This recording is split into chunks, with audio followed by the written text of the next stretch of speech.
is your first time, I hope you'll stay. Espero que te quedes. So this one is for students who are studying AS Spanish. If you're not, you're more than welcome to stay because you might take away something useful also. Okay, so this lesson comes from a past paper because, you know, I always say past papers are just amazing when it comes to revision.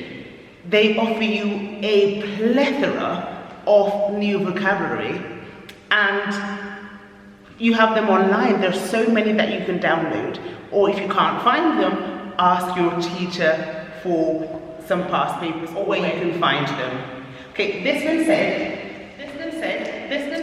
past paper, paper 5, I actually got from the AQA website, so I'm sure you'll be able to find it also. It's exam 5.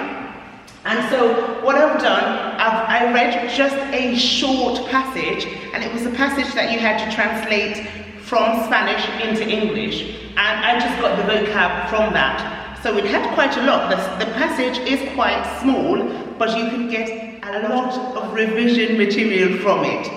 So I was also looking over the examiner's notes, because it's always good to see the sort of mistakes that not only my students are making, but students all over the country are making. So the first one I have for you is dentro de poco. And we get confused with this one because sometimes we translate it word for word and then it loses its meaning.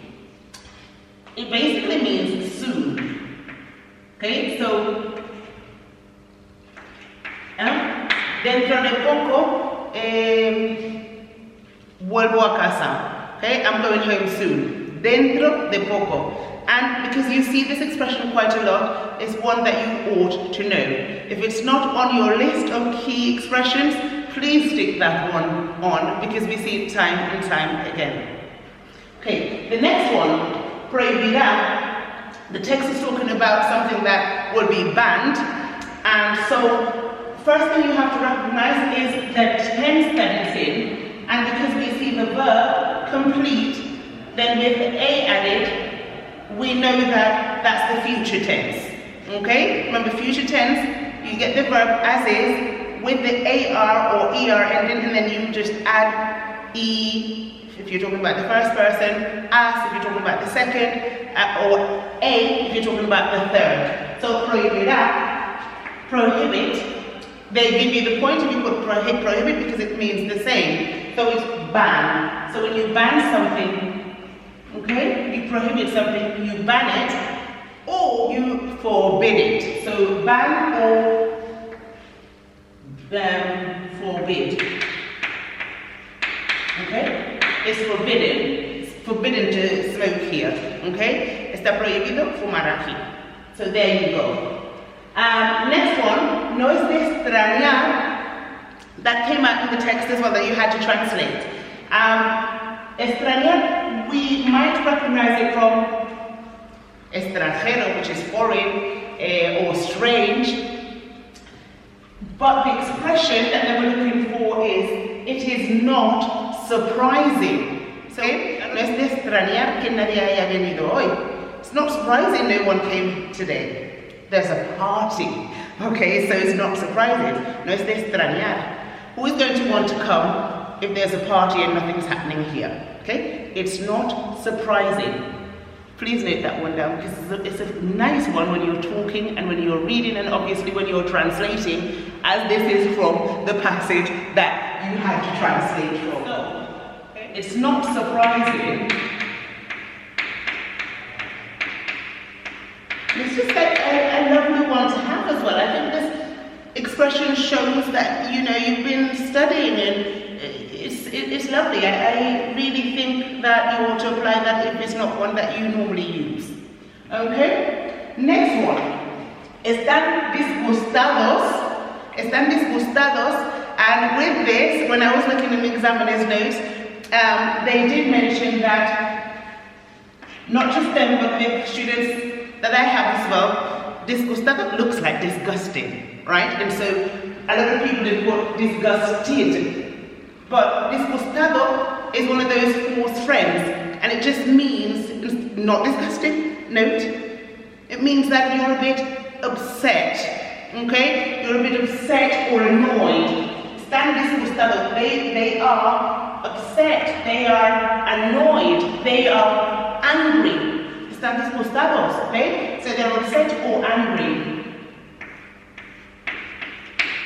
Or annoyed or angry. Okay, disgustados. So están disgustados means that they're not happy, they are upset. Okay, right. Next one, ante. Ante trips us up a lot because I think it's quite an advanced word and it has lots of different meanings. So because of that, we really have to be careful when we're translating, because if you're not careful, you might translate it incorrectly. So in the text it said, ante una hora de quejas, that was the phrase, ante una hora de quejas, una hora, a wave, de quejas, of complaints, okay, complaints, quejas. So ante here means faced, okay, facing or faced with a wave of complaints, okay, whatever it is happened. So when you're facing something or you're faced with a certain situation, you would use the word in Spanish, ante, okay. Ante tal crítica se quedó hecho polvo, okay? So facing such criticism, she was just devastated, okay? Now, you might see ante as well, meaning, you know, when you're comparing, in comparison to. So, compared to. So, if this example I put, ante su belleza parezco fea. So, compared to. So, compared to her beauty, I look ugly, okay, an expression. Or ante su inteligencia parece su hermano tonto, okay. So compared to his intelligence, his brother seems silly, okay. It's not good to compare, but in the real world we have to, so you need to know this structure and you need to recognize this word. Okay, so the next one I have for you is cuanto antes, okay? Cuanto antes, which is as soon as possible. You would have seen this at GCSE as this is one of those nice structures or phrases that I always teach it at least, and I'm sure your teachers have also taught you that. Cuanto antes, as soon as possible. It is good for writing, for speaking, for everything. So it's also a key expression. From the text, I also got las facultades. Okay? Now, las facultades in the text referred to departments. Okay? La facultad de ciencias. Okay? The science department. But facultades can also refer to your ability. Okay? So I might say, tu hermano tiene facultades para estudiar medicina. Okay? So your brother has the ability to study science, or medicine rather. Okay? Or it also means power. Okay? Yo tengo la facultad de despedirte. Okay? So I have the power, I have the authority to fire you. So it means power or ability, as in you're capable of doing something. Right? If not, I mean, you have to read between the lines. So, depending on what the text is about, you can judge whether or not it's talking about a department, because then it would describe what department we're on about. Or if it's talking about your talent, then you would know that it's talking about capability. Okay? Right, moving on. The next line that I really liked for you, that I thought was important to extract, was this. Y por consiguiente, se ha convertido en madre profesional. Okay? Consequently. Por consiguiente es consequently. Which is another way of saying as a result of. Consequently, this and this happened. So as a result of whatever it was, this happened. Consequently. Consiguiente. Okay? So consequently, she turned into temporary mother. Okay? Temporary mother. Professional, temporary. Again, there are lots of nice words in this single sentence for you. Provisional, which is temporary. Convertido, which is one of your keywords, which is turned or converted. And consiguiente, which is as a result of, consequently. Okay? Right. Perfect. So the next one we have here is no merece la pena, which is one I'm sure you've heard 100 times. So I had to take it out and stick it on so you know just how relevant this phrase is. Okay? It's not worth it. It's not worth it. Okay? No merece la pena. Okay? No me merece la pena